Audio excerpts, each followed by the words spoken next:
matondo ya solo bandeko tolobelaka bino ke ya solo tolingana toyokana po ete na bomoko nde tokoka kotombola Congo kolongwisa Congo na ntango tolingani te tozaki diba biso toyebi makambo ndenge nini eleka na kati na bachaine oyo toyebi ndenge nini bamarchaka po te ngana yo toza na droit tozomanipule yango tokoutilize kamwa espace oyo bapesi biso mais eza ya biso te mais soki bapesaki biso yango te ekozala mpasi bango mpe bazoyeba oyo alobaka nini oyo aza na bozoba azokomisa bandeko na ye toujours na bozoba baza kotika ye ase permettre mais oyo azolamusa bandeko na ye tokotikele temps libre te banda kala banda to banda basurveillaka chaîne makasi boyebi yango basurveillaka biso makasi ya kolanda ndenge nini bandeko ne bazomona moye impression tosali kala bango katakata biso kala ezalaki mobulu mais alors tosenga na bino ebele te tosenga bino akoma tata balike bakere na bino s'il vous plaît tosenga na bino mingi te tomonaka mpe pasi tala tobandeli tala tant toujours nde siko tosi toavance tozonga nsima tona makambo ebele kosala ezaka oyo te tosengi bino mbongo te tosengi bino milliard te tosengi na bino ka balike kaka yotiaka like pour te ata mibale ata misa tokorécupere tokoma 2%.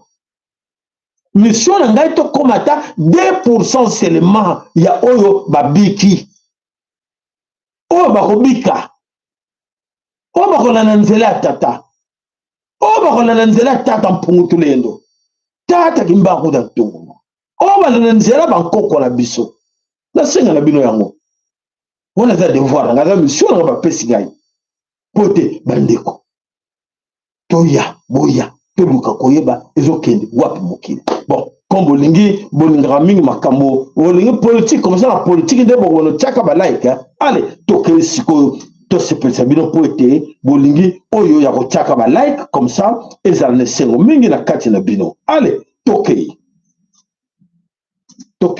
ale tola même une goutte peut sauver la vie. On n'a pas d'autre pays, mais on laisse les voleurs décider.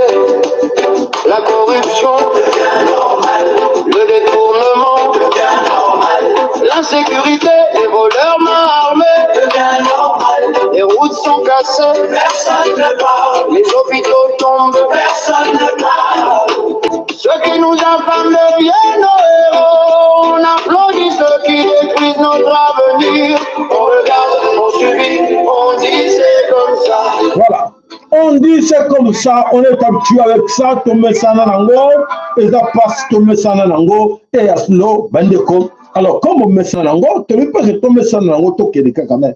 Ngai nazosa musala na ngai po ete tobikisa kati na biso totala ndenge nini ba oyo esenge tobikisa bango au bon moment oyo boye na bango kobika ekotala biso te po ete nakanisi pasi ya bandeko oyo bamonaki oyo boyebi bamonaki pasi ya boyebi bango balekaki eza lokuta ke balekaki bomonaki boyoki yango bomona yango baviva yango bomona yango.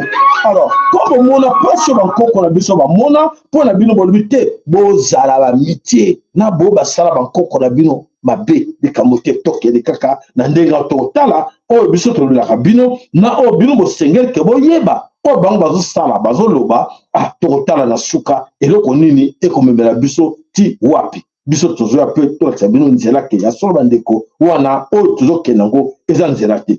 Bon bandeko toyokaki na kati na makambo eza koleka na kati na mokili toza koyoka mpe makambo oyo eza koya tokuna te Donald Trump alobi atelemi mpe alobi nini tolanda nano Donald Trump alobi nini. À ce titre, je tiens à m'adresser directement au président de la République démocratique du Congo, Monsieur Félix Tshisekedi, qu'il entende clairement cet avertissement.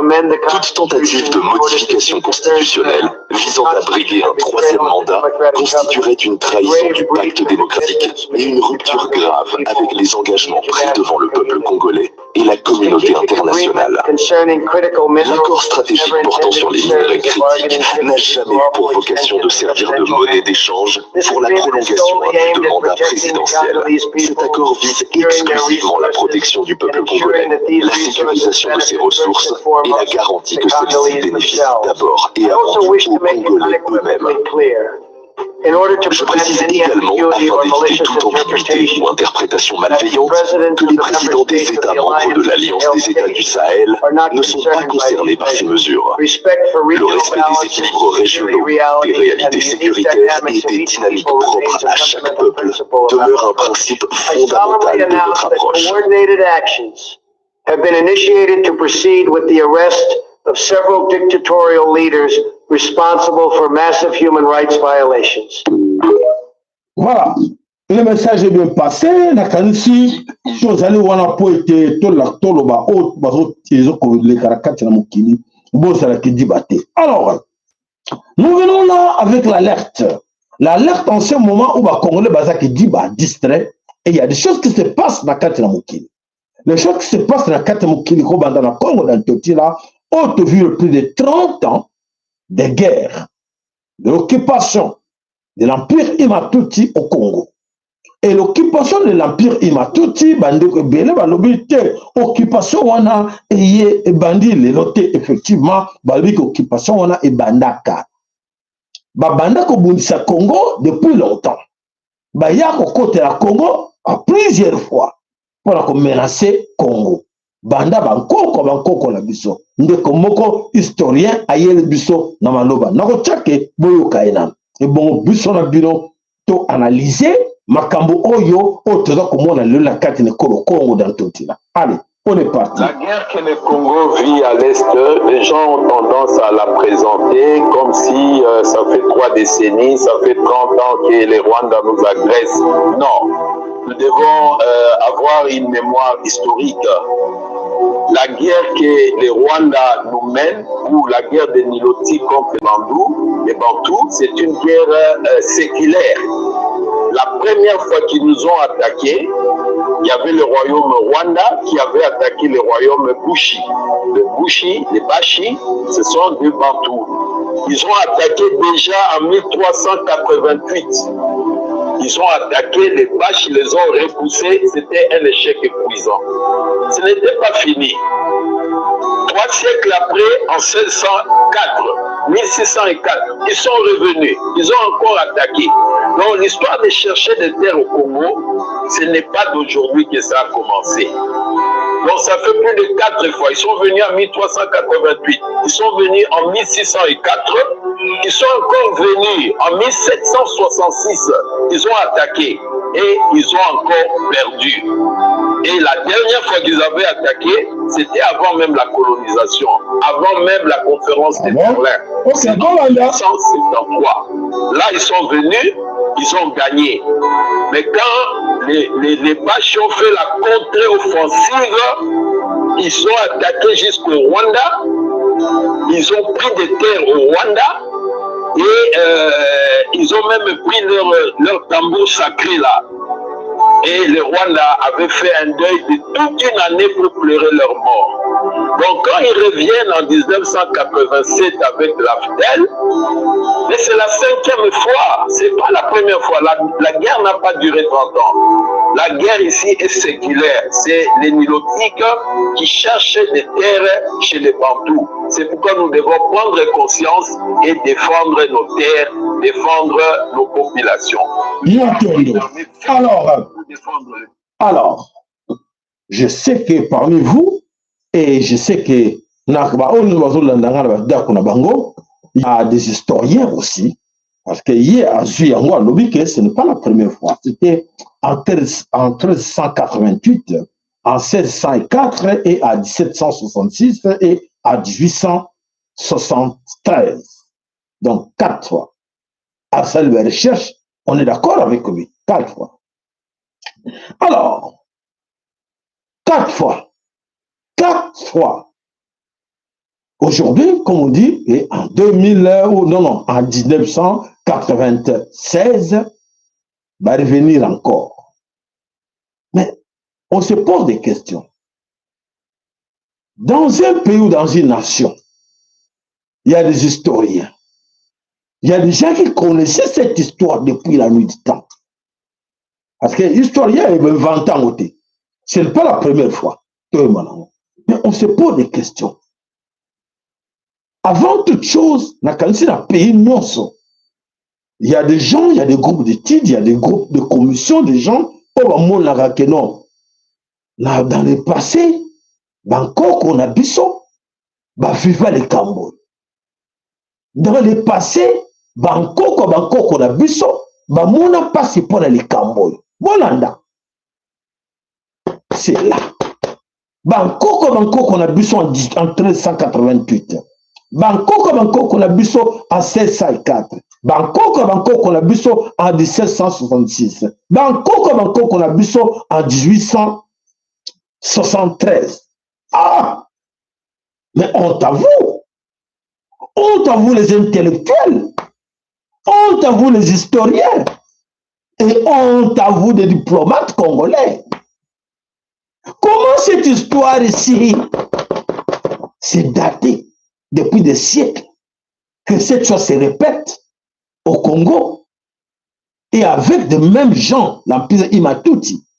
Mais comment vous pouvez s'aligner avec ces gens-là pour dire que ce sont vos amis? Comment vous allez en diplomatie pour aller siéger à Goma, pour faire des voyages aller-retour à Goma, comment on dit, à Kigali, à Rwanda? Mais vous n'avez pas honte? Quand on parle en français dans les livres, il y en a, ça existe. Mais comment il peut servir besoin de leçons? Makambo bakoko na biso ba mona na mabele wana ba nyoko wana mabele wana na bato yo. Et puis on se dit aujourd'hui on est intellectuel, on comprend la chose, on tombe toujours dans le même piège d'être ami à ces gens-là, cohabiter avec ces gens-là, même si on nous impose. Parce que les gens vont me dire que non mais papa, c'est la diplomatie, hein? On nous a imposé ça. On nous a imposé ça, vous ne savez pas, parce que arrêtez, vous racontez n'importe quoi, mais nous, on nous a dit, il faut respecter ça. Qui est celui-là qu'on va l'obliger d'accepter? Quelqu'un qui va entrer chez lui, d'assassiner, de tuer ses enfants. Qui est ce papa? Qui est ce papa-là qui est là pour protéger ses enfants, qui va d'accepter quelqu'un qui vient chez lui à la maison pour dire que non, nous n'avons qu'il ne peut être. Na panza bango, na torture bango, na nyokola bango, et muto yebi keno, muto azo ya na objectif boye, pour la histoire salama ke le bama ki boye, nyo ndibiye. Les réfugiés sont source de beaucoup de problèmes. Alors, chacun rentre chez soi. Et chaque gouvernement prend la responsabilité de s'occuper de ses concitoyens. Les réfugiés sont source de beaucoup de problèmes. Alors, chacun rentre chez soi. Et chaque gouvernement prend la responsabilité de s'occuper de ses concitoyens. Mobutu. Dans les archives, il y a un tel César. Mais comment vous tombez encore dans les mêmes pièges? Franchement, c'est absurde. C'est comme si Batamaye le Bazate, nous sommes là, Bambianceur, Bajusseur. Mon dans le Bacaro, et vous méritez. Et on tombe dans le même piège d'accepter des étrangers. Non, parce que les Français et les Américains nous ont obligés de rester en bon voisinage avec les autres. Et ça tient debout. Plus de 30 ans. Ceux qui te disent que oui, vous savez, c'est très compliqué cette histoire. Tu sais, à l'époque des musées, Laurent Désiré Kabila, quand ces gens sont arrivés, ils nous ont menti, ils nous ont trompé notre vigilance pour dire qu'écoutez, nous sommes des libérateurs. Mais comment Mouzé n'a pas compris que ces gens-là peuvent pas être des libérateurs? On a condamné Mouzé. On a condamné Mouzé. nous est parti, assassiné par qui? Par ces mêmes gens. On dit, oui, voilà, c'est une opportunité pour nous, ils nous acceptent d'entrer, d'être avec eux, de cohabiter avec eux, de nous donner le pouvoir. Ils sont là. Ils sont là avec nous. Il y a eu combien de dégâts? Combien de dégâts? Et ça continue. Nous, il faut croire parce que ce sont des Américains, ils nous protègent, ils vont nous protéger. Mais mes chers amis, Malubananga, Malubana Bisoto Lubaka, Tokotalango. Tokotala, ndenge nini, tekokene kosuka na ba Américains wana. Tokotala ndenge kosuka na avec ces Occidentaux impérialistes. Voilà. Et voilà, ils nous imposent maintenant que il faut accepter les réfugiés. Qui sont ces réfugiés-là? Des grands bandits. Des grands bandits, ce sont des prisonniers. Des prisonniers, ils ont sélectionné de vrais bandits pour l'amener au Congo. Quoi faire au Congo? Déstabiliser le Congo. Où c'est? À Kinshasa. Qui sont là? Vous êtes là. Vous êtes là au pouvoir. Et ces gens-là vont arriver là. On a encore des problèmes avec les toutes. On n'a pas fini avec les toutes. Ils nous amènent les autres. Ils nous amènent les sionistes. Ils nous amènent tout ce qu'ils veulent. On accepte toujours. Parce que nous voulons rester au pouvoir. Balé. Mokota. Mais belé, n'est-ce pas? Voilà la situation que nous traversons aujourd'hui 4 fois. Hey, à vous, diplomates, à vous, les pères et mères, c'est honteux. Les bateaux, batangati, écoute des choses pareilles. Que non, mingi, eh oui, 4 fois de siècle. Ah bon? Et mon bataille, il y a Congo, il y a Camote, et comment? C'est parce qu'ils ont besoin du pouvoir. Ils ont besoin d'argent. Des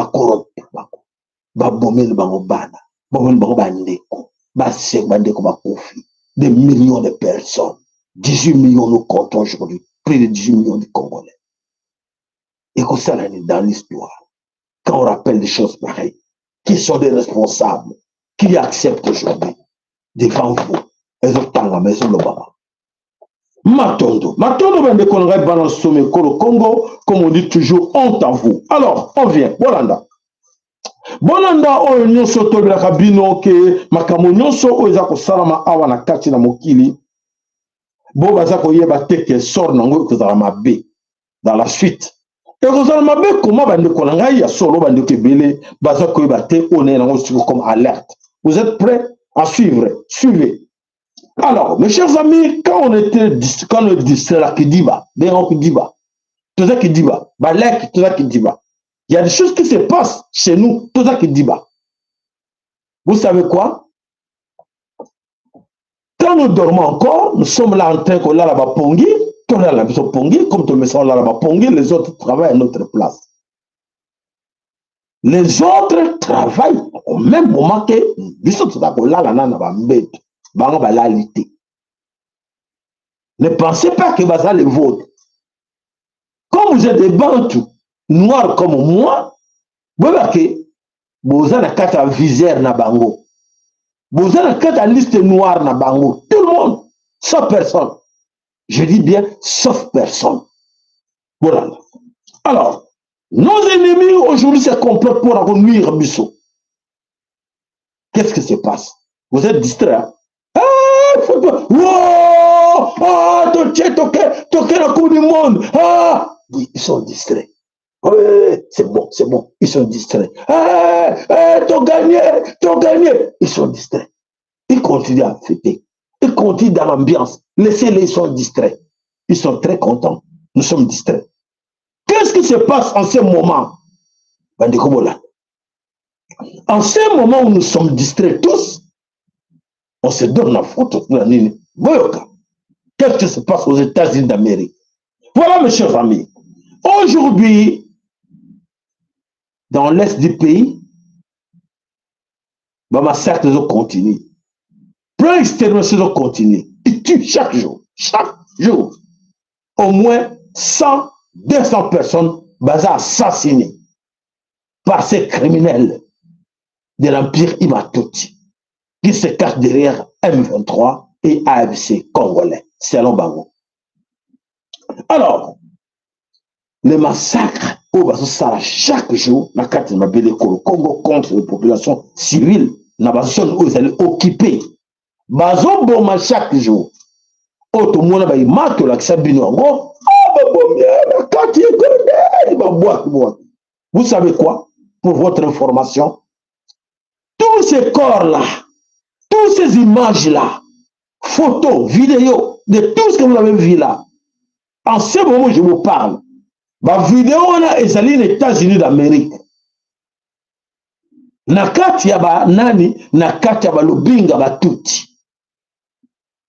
Ba crime oyo bango ba exécuté, oyo ba bomi, ba atrocité oyo bango ba sali, ces mêmes images oyo ba publié, ba tindeli biso, ba kena ngo représenter ngo pa ba américain lobinga na bango. Bolanda. Ouais, comment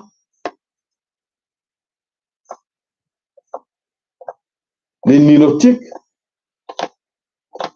les Tutsis, les Banyamulenge sont massacrés au Congo.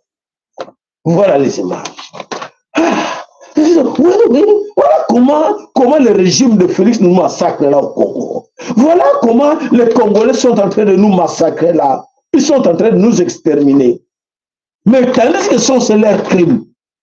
Na moment naza koloba ils ont kambote ke o ba sale l'équité ils ont salama na moment oyo o ngalo ta distrait. Bazo préparer des grands dossiers. Des grands dossiers judiciaires. OK, bazo porter le gouvernement congolais plainte. Les Ouazalais de plainte pour le crime. Oh, bango bazo sala. Mais maintenant, bazo tchango na combo yaba congolais. Est-ce que vous avez compris? Vous comprenez, les amis? Nous sommes distraits. Mais les lobbies Tutsi s'organisent pour les reporter plainte. Comme quoi que, regarde comment les Congolais sont en train de nous massacrer là-bas. Ils vont nous exterminer. Hein? Mais voilà, regarde les enfants. Ils tuent même les enfants. Ils coupent la tête à nos enfants là-bas. Ils font des péchés pour nous aider. C'est vrai ça. Et c'est au Congo. Nous, c'est au Congo. Et c'est de tout ce monde-là. Vous pensez qui est ces Américains complices qui aura le temps de vérifier Koro ezali à Tutsi ou à Bantu. Ni le TikTok Bantu, non. L'idée c'est quoi? Bango batindi bango. Tuez-les, prenez les images, amenez les images. Comme ça, si les images, nous allons marquer que ce sont des Congolais qui tuent les Tutsis. Vous entendez très bien. Les amis qui sont au front, les amis qui sont au gouvernement, les amis qui sont à Kinshasa, et vous, les dormeurs, les distraits qui sont à l'Occident, les jouisseurs qui sont dans l'Occident. Chantage. Oh bah, tout ce qui ça. Vous avez distrait, vous avez fait un bon, la lobby, bah, même image. Mais ça, ce sont les Congolais. Ah, mais c'est le Congolais. Pourquoi le gouvernement congolais n'avait pas revendiqué ça? Pourquoi le gouvernement congolais à cette époque-là n'a pas montré ça? Que non, regarde comment les petits font. Vous comprenez là? Piège. Bah, non, ne montrez pas, ne parlez pas de ça. Mais les autres montrent ça, parlent de ça. Vous l'avez très bien. Des pères et des mères. Vous l'avez très bien. N'attendons pas de ne pas regarder ce qu'ils font là. De ne pas dénoncer ce qu'ils font là. Au même moment, il y a une image où on a de dénoncer en gros. Il y a un ami, il y a un circuit, il y a Makambo, wala, Mutatindelinga.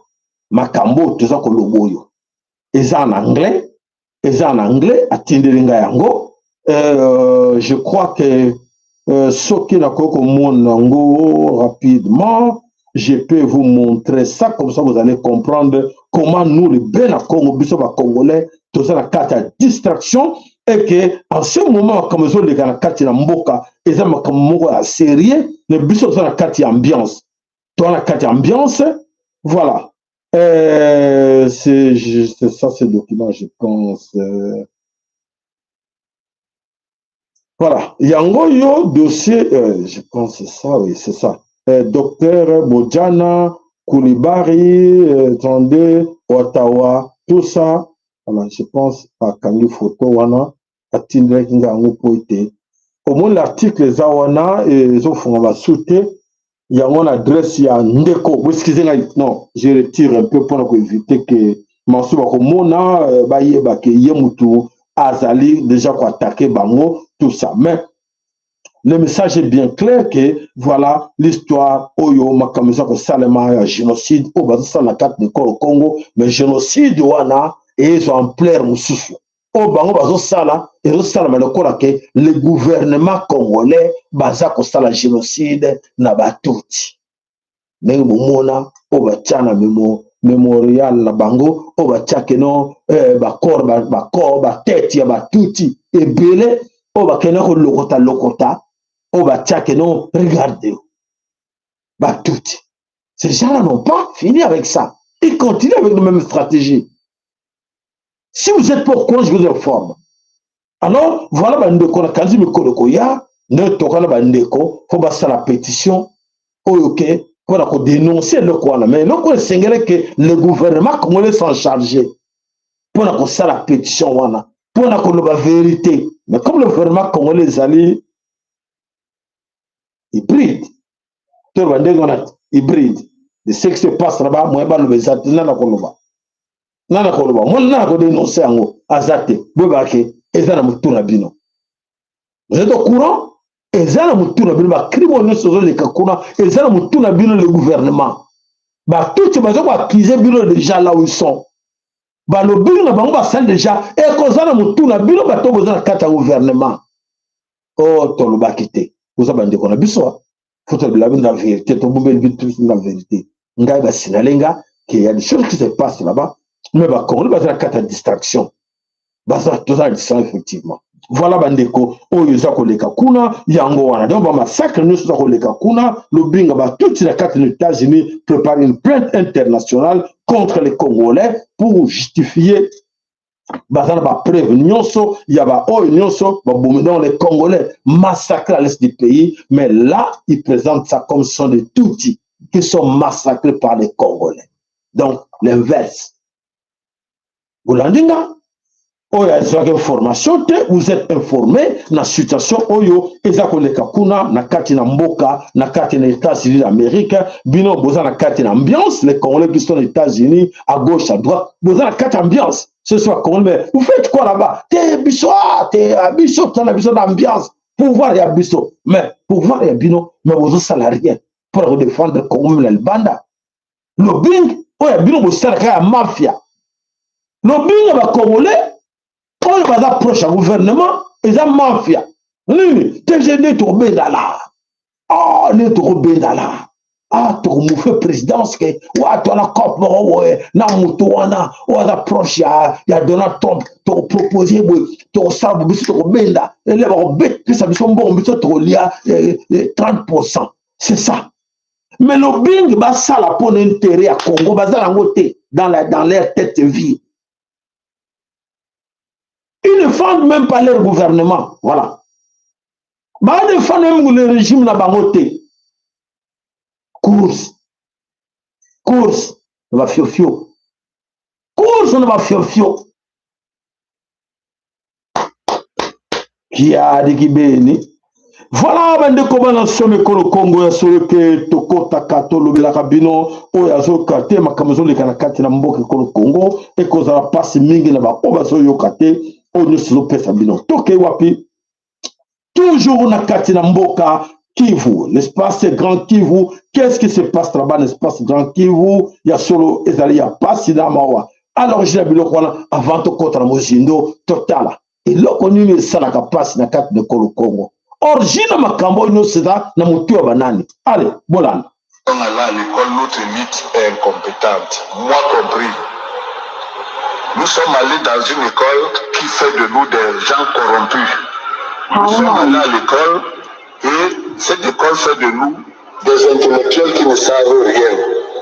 En réalité, parce qu'ils répètent ce que le maître a dit, mais pour eux-mêmes, ils ne savent pas. Comment est-ce qu'on peut faire la science si pour soi-même on ne connaît pas? Regardez le droit. L'agrégé de droit ne connaît pas le droit africain. Il passe son temps à répéter ce que l'autre dit et brusquement, il ne peut plus résoudre les problèmes de son peuple. L'économiste, il fait les taux de croissance, etc. Mais il n'est pas capable de comprendre l'économie africaine pour la faire fonctionner. Rien du tout. En d'autres termes, plus nous allons à l'école, plus nous sommes bêtes. Ah, exactement. Exactement. Exactement. Vous comprenez, hein? Cette chose est très sérieuse. Plus nous allons à l'école, et si nous ne faisons pas attention, nous devions plus bêtes que le fou du village. Exact. Il va arriver un moment où le fou du village sera plus intelligent que l'agrégé, Bravo. professeur d'université. Bravo. Très attention. Regardez très bien, depuis que l'Afrique a eu tous les agrégés, tous les professeurs d'université, dans les gouvernements, rien ne marche. Rien du Le tout. certificat des indépendances là avait de la dignité, de la puissance mentale. Ils avaient de la sagesse pour organiser les choses. Ils savaient comprendre l'humain. Mais nous aujourd'hui, plus tu vas à l'école, plus tu veux avoir les maisons. Plus tu vas à l'école, plus tu veux les milliards.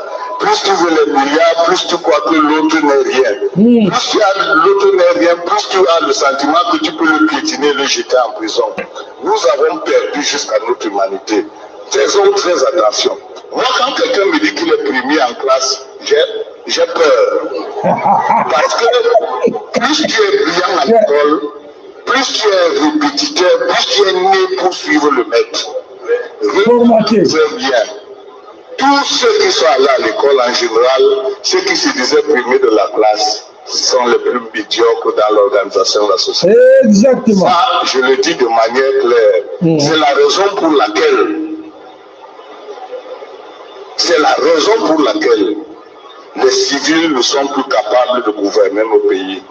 Parce qu'ils ont épousé le modèle occidental de la ruse, de l'incompétence, de la corruption. Et c'est pour ça que ce sont les militaires qui sont de plus en plus les mieux placés aujourd'hui pour permettre... Voilà.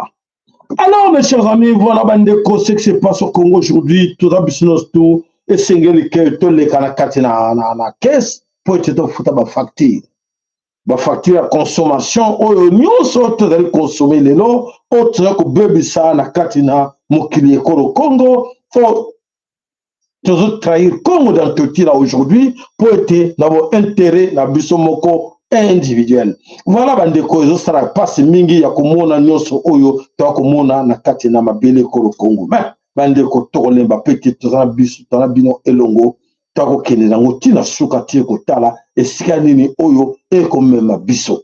Alors, bandeko bana somme kolo Congo to ke n'est pas c'est le Grand Kivu. L'espace Grand Kivu et le konini ezali koleka na kati na mabele ya Nord Kivu. La situation sécuritaire na kati ya Masisi. Ils nous ont parlé du cessez-le-feu. Ils nous ont dit en tout cas, on arrête là. Il faut stopper tout. Et dans l'entretemps, ils sont en train de tuer nos frères, nos sœurs. Nakatina, Kivu, Nakatina Masisi. Alors, les Rwandais du M23 va respecter cessez-le-feu, pardon, va violer la baron cessez-le-feu. Ils continuent à massacrer la population civile Nakatina Masisi. Na Masisi kuna balobi kuna moto akopela ya ko sakanate ba sika balbaki ke basaki retrait stratégique nzokate retrait stratégique pour être bakota na kati na ba village nyonso mike ko kata bato mitu. Donc ba pesi information que non ou côté kuna papa Sahara c'est terrible encore. Voilà. Le samedi 11 donc c'était avant-hier. Ils ont pris en otage plusieurs villageois, bah innocents, bah maman, bah bana, bah ju bah en otage pour une destination inconnue. Quand on a le samedi au titre hier, avant-hier, pardon. Alors, plusieurs jeunes bah exécuté bango, bah boitier, bah on a quatre bah force commune. Na kala bah jouer bah image na bango avant bah boire on a force commune batindi aux États-Unis que voilà ndenge ba Congolais baza ko boma ba tuti ndenge expliqué bino tout à l'heure là. Voilà, c'est la Nord Kivu. La Sud Kivu, qu'est-ce qui se passe, n'est-ce pas, Sud Kivu? Voilà, vendredi, avant-hier là, vendredi le 10 avril, Namboka, Kipupu, Mikenke, alors, cortège Mokoya M23, AFC, RDF, Oyo Ezalaki, composé, Naba Ngumino, Android, groupe Naba rebelle, Obazala Kuna na Sud Kivu, bazaba ngomino bazaba android bazaba turaneo neo oyo bazalaki na passage na bango ba mesana toujours koleka pona ko transiter pona koleka ko alimenter ba position na bango ko tika minduki. Alors qu'est-ce qui s'est passé là-bas na kati na mboka wana kuna balbi ke zalaki opesi mbombo aboyi bande ko na biso oyo ya ba bande ko na biso ya ba Maï, ba piégé qui vont tenter qui vont embuscade. Voilà, embuscade va tenter qui bango, résultat nango yango wana. Donc ba quoi qui na bango embuscade, voilà ba récupérer ba ju bango plusieurs en otage et ba récupérer ba munitions, ba armes lourdes nyonso oyo ba tuti ba bango kenango pona ko tikela ba ndeko na bango oyo baza na kati na ba position na bango na kati na côté kuna na kati na Sud Kivu. Alors tronçon wana bobi on va tuti ba ba pona ko ravitailler ba ndeko na bango kuna na ba position nzoka te ba ndeko na biso ba jacques déjà position ba yeba ki yango alba tenter ki bango embuscade allez ba récupérer tout. Alors, nos amis résistants, quoi le stock, le stock, armement, nous sommes qui ne pourra pas déposer, bien ravitaillé. Donc, nous ravitaillé, tout ce qui est position, nous sommes beaucoup, il y a les jeunes, bravo, merci. Donc, voilà. Alors, toujours la carte de la Sud Kivu, Namboka, Minova. Na minova na kati na Sud Kivu na territoire à Calais et le connu est qui hier le 12 avril 2026 là en image encore une fois na relaxa bino botala bino moko et botala otoloba kato benda ramato totala à quel niveau biso to comme na biso ba na Congo et que lelo mokimo bimezo ko seka biso. Et ça, c'est parce que le comportement mentalité congolais vraiment te dit mais il va penser que éternellement na kati na moki échec na biso de angowana christianisme que éternellement na moki boya kaliwa mais bazo semble makasi pote bakende na lola par quel chemin to yebite botala l'image. On est parti.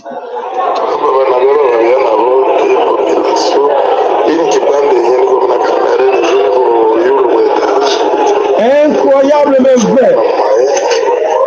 Quelques policiers, quelques rebelles, tous les Rwandais, la Kandi va gêne.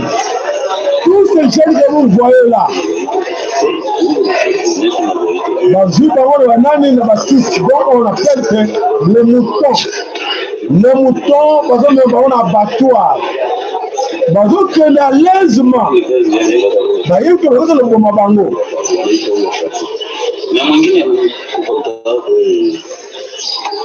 Le garçon Mabango.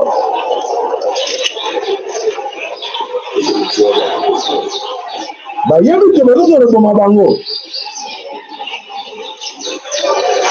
Mingi sana kuliko walikuwa walishapita, mingi kuliko walishapita, ndio maana biko na wabeba atuka wanabeba mustadi au wanabeba wapi ndio vile.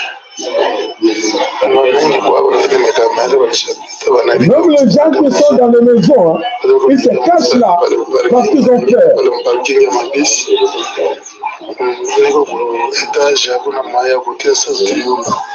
Avant l'étage, moi je sais tellement exactement.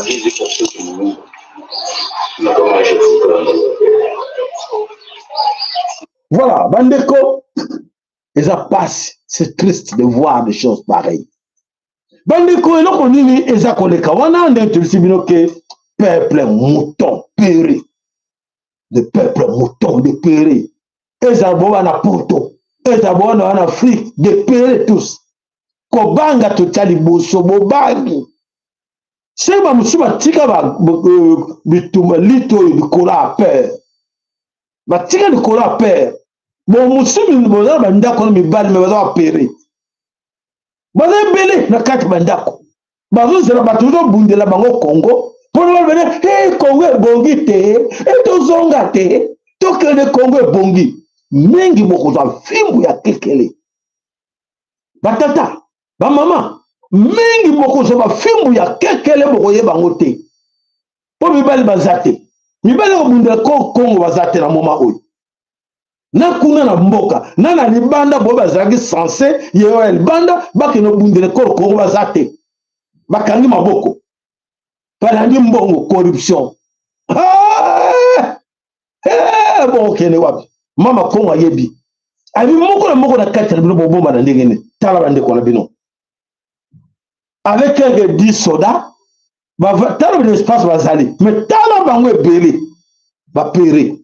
Bazo banga. Ba bike bazo ke na bango wana. Ka muda simu nduke na mopanzi. Bango ebele bazo banga. On va comme ça, non, ah, tu signé bango biso nyonso. La peur. Comme la peur tue. Voilà. T'as la mouton. T'as la regarde le peuple, ce peuple mouton. Bah oui que oh toujours kendawa. Bah so 5 quelque part bah bête bah d'abord perdre ma sas na bango te bah ko gorger bango pan bah tirer ma force commune bah préférer bah keder na bango kaka. Na bo bazar ba dako mi bal comme filmer dans la musique. Toi les Cameroun salaté. Moi comme bimba. Combien de milliers de gens qui sont dans toutes les maisons là? Incapable de se regrouper. Non. Ton compte va bloquer mais de peur. Pourquoi? Ils ont peur de la mort. Voilà. À Kinshasa hier, c'est la même chose. Si on veut se faire au bout de la bino.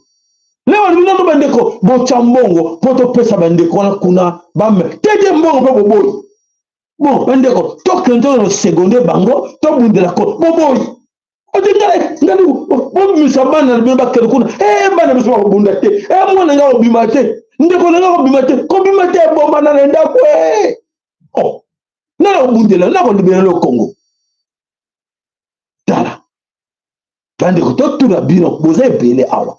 Combien de to belé là. Bandeko to sunga bandeko, bacha combien? Rien, zéro. Bata bata mawa, bocha bo baboujate. Ta mawa. Si on ne veut pas qu'on na simon que ah papa ça là. Biso vous savez que na chaîne, biso bana ah mais oui. Tata, biso te tata. À retour la bino. Pour comme temps en vérité. Tout le monde va faster. Tout se caché va faster, tout le monde va vérité. Bato jozo bunda.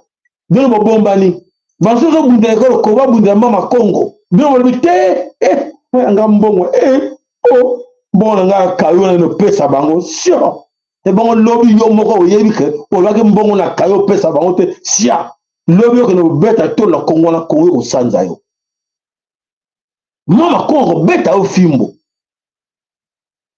Pote mingi, même niveau spirituellement. Alingi ko yokate. Bande ko to longo la attaque mbongo te to tena mbongo mupanzi. Tolu bokasi na biso uta na bankoko na biso. To sanga na biso nyoso to monde na bankoko na biso pote ba suga biso to libérer Congo. Combien bazon dimango? Combien bazon dimango niveau spirituel mituma kasi.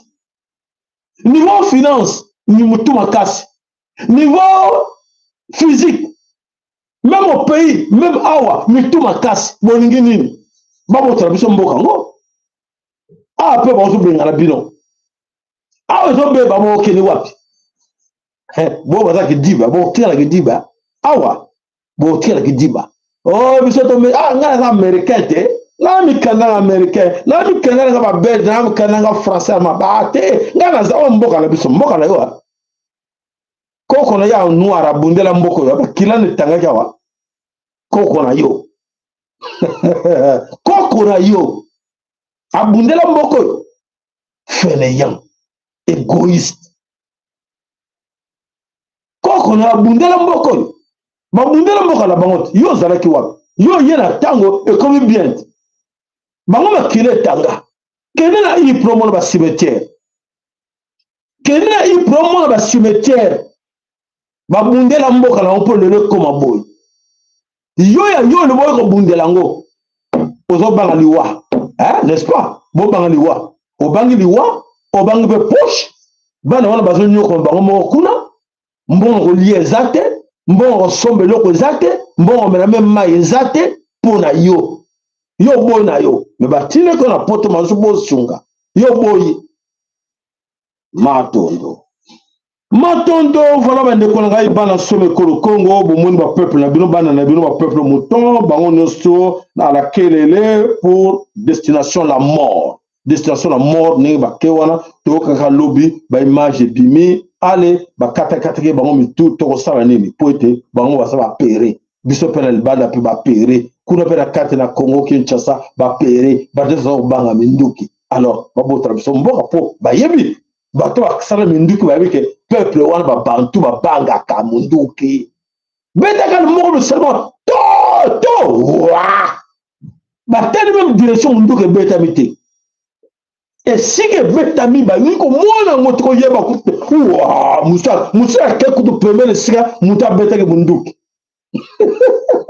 so ni passe na mawa voilà bande ko ngai bana some ko Congo ya solo te biso to ya kawana poete ya ko sabino o ya solo sengeli boye ba poete mokilezo kinwa be biso moko sengela biso to luka to lamuka poete a eu comme fille Europe qui a donné au continent européen son nom parce que la lignée d'Europe est africaine. Et vous savez qui est-ce qui est le frère d'Europe? C'est Cadmos. Cadmos, c'est lui qui a enseigné l'écriture aux Européens parce que les Européens ne savaient ni lire ni écrire.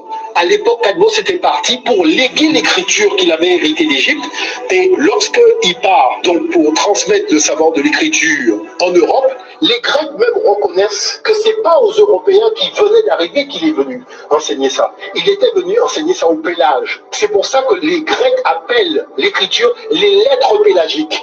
Donc, du coup, qu'est-ce qui se passe? Les Pélagos avaient essaimé en Italie. Et les Noirs qui vivaient en Italie avaient déjà monté l'empire, avec toute la technologie dont on fait croire que ça appartient aux Romains. Dans mon livre, j'ai mis toute une série d'exemples. Vous imaginez les temples que vous avez en Italie n'ont pas été inventés par les Européens lorsqu'ils sont arrivés en Italie.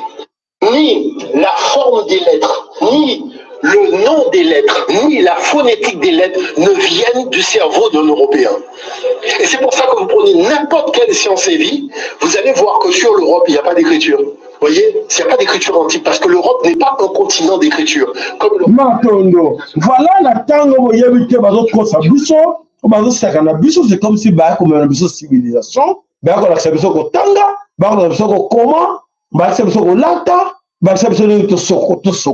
nzoka te bayeba ke loko te biso bato lakisaki bango bakoko na biso bato lakisaki bango ndenge basokolaka ndenge batangaka ndenge bakomaka la démocratie boyokaka bankoko na biso bandaki yango bayeba ke loko te. Alors lelo à cause de vous autres et nous voici là où nous sommes aujourd'hui pour être bino bozo ndimela bango na nyonso et bazwami bazozwa ba peuple son otage les colons bino bato tinga menango kete biso bino bozo ba civiliser bon la sa biso pour être comme un peu ba civiliser le kola bino donc ça passe mingi. Alors bande ko to ke na kati na Afrika makamneza ko le kana kati na Afrika toujours que ça bino voilà. Enfin, partie vos enfants, vous qui êtes musulmans en Côte d'Ivoire. L'avenir des Africains est en train d'être vendu 5 000.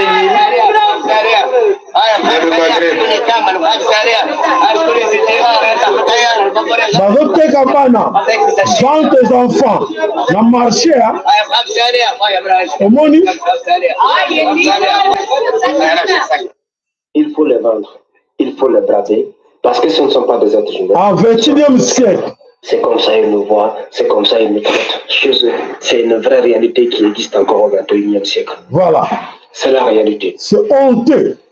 C'est honteux. On passe par la religion pour nous faire croire déjà que nous sommes des frères. Et pourtant, on ne sait pas.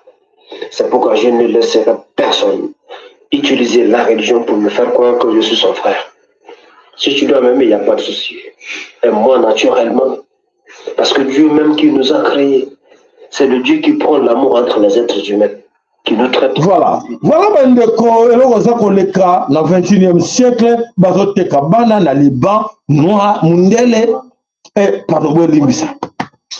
Arabe, azoteka bana ba Indo na marché. Yango bango 5 000 francs. 5 000 francs. Voilà, bandeko, tango sabilo que tous a distrait, il y a des choses qui se passent partout dans le monde. Oh, biso moko surtout, tous a batté, pas sur encore connaissance au monde qui et tous compter comme moi nango pour te tolinganité. Tolinganité to bope ko yoka. Tous na ka chemin oyo mundela salle la que biso eza malamu. To continue nango. Voilà bandeko to continue to comme moi ndenge nini et ko suka. Et vos frères, ils sont aux États-Unis d'Amérique. Quelle vie bazo mener total tozu comme un reportage moko toyoka bande ko la biso kaka ba Indo. Voici comment la drogue détruit les femmes afro-américaines. Ces femmes vivent comme si elles n'étaient plus de ce monde. Elles n'ont plus d'espoir et sont déformées par leur addiction à la drogue. Dans les fissures des métropoles américaines, loin des projecteurs et des promesses du rêve américain, se joue une tragédie silencieuse qui consume plus particulièrement ces enfants oubliés, la communauté noire. Ce n'est pas une histoire de chiffres ou de statistiques, mais une hémorragie de l'âme, une épidémie de désespoir que la caméra de Stachouze Entertainment refuse de laisser dans l'ombre. Voilà. Voilà, bande korabino oboza ngo boza kuna Afrique, botali ndenge nini bazako sala ba vie bazako o ba kuma ngo ne teba mso bazawana na Afrique ba contre Syrie. Ya na bisa kena Amérique nzoka te okama. Ya na bina koma na yo kion nzoka te potango za facilité. Mais tandis que ça zakina na Congo dans totila ça zakina ka chopa nde vio ba msusu a commission boité. Voilà compute. Bakataka et balé pone linga komona mboka te matondo. Alors mes chers amis, balance mekolo Congo ya solete bande ko na biso ebele ya basi bato ko kende na Chine. Alors qu'est-ce qui se cache là-bas na carte de Dubaï, la carte de Dubaï balobi que kuna ya plus rien mboka comme des terres. Nyonso batonga bazate ba businessmen banane tout ça va boire tout mwisi azaza Dubaï vide. Ba banque vide et loko moko eza souté bango nyonso bakimi Dubaï. Alors na Chine, qu'est-ce qui se passe na carte na Chine balobi que bande ko na biso basi mingi boyo ko babeta tolo na carte ya Kinshasa na kenda ka Chine te ngai na kenda ka Chine ke no sa business na ngana Chine sekele bimi na carte na Chine des femmes mariées o ba kenda carte na Chine ba kenda ko sala prostitution. Oh ben oui. Les commerçantes, la plupart, sur 80% de femmes commerçantes, oba ukenda la Chine, nzokate ezali munzela oba ngoni so landaka ba ganen ba laksa bango kopo wana ba kota na kati na kopo wana pendant son séjour akoko betsa betisa akoza 2000 balles ko baksa likolo wana la kati ya Chine. Les images sont là. L'image est là. Bonjour la famille, bonsoir. Ici nous sommes en Chine. Les Chinois commencent à arrêter les femmes prostituées, les femmes commerçantes que vous voyez en Afrique. Regarde, là c'est une Nigériane, on vient de l'arrêter tout de suite là. Parce que leur travail ici c'est pour voler les Chinois de l'argent. $50 seulement 5 minutes de passage. Donc les femmes que vous voyez en Afrique, les femmes battantes, les femmes commerçantes, les femmes braves, qu'elles ont beaucoup de magasins, de boutiques. Ici en Chine, leur travail c'est la prostitution. Regarde. Là on l'a arrêté. C'est direct. Je peux vous dire que la famille, ça fait très mal. Il y a même des femmes mariées ici en Chine qui font la prostitution. Parce que les Chinois aiment bien les femmes africaines, les chocolat. Là, elles sont là. On va les ramener au commissariat. La famille, ça fait très très mal de voir que nous, nos femmes africaines, quand elles arrivent ici, c'est la prostitution. Nous sommes Congolais. Nous sommes fiers, plantes, camelo. Na Chine, $50, 5 minutes. Passage. Na basi ba marié. Oh, que non, moi c'est bala na Kinshasa, vous dites qu'il y a balatana. na Chine awa babulisaka na bango bandeko na ngai. Voilà mes chers amis, et débat que belé on va faire confiance, on va faire confiance na basi na bango, basa commerce wana à gauche à droite. Voilà, ndenge ele kakana mboka mopaya. Voilà, la situation est là, les alliés, le loba l'activité ngo, il on va salaka na carte na Chine. Voilà ma tondo mingi na carte na bino bobalanda ki bisbane banletina suka, nzamba pambola moko na carte na bino. Kemo ya tarte na carte na bino, surtout ba o nyoso ba soutenir na chaîne na biso o ba yebike esengela na biso to futa facture ya courant, facture internet, nyoso selaka ya biso te esalaka ya batu ko futa yango. Bo ba contribuer ka matondo mingi na bino, nzamba pambola moko na carte na bino ya solo ezali esengo mingi ya kozala carte na bino to kani to kutana mukona lobby kembo ya tarte na carte na bino matondo ingeta ibobo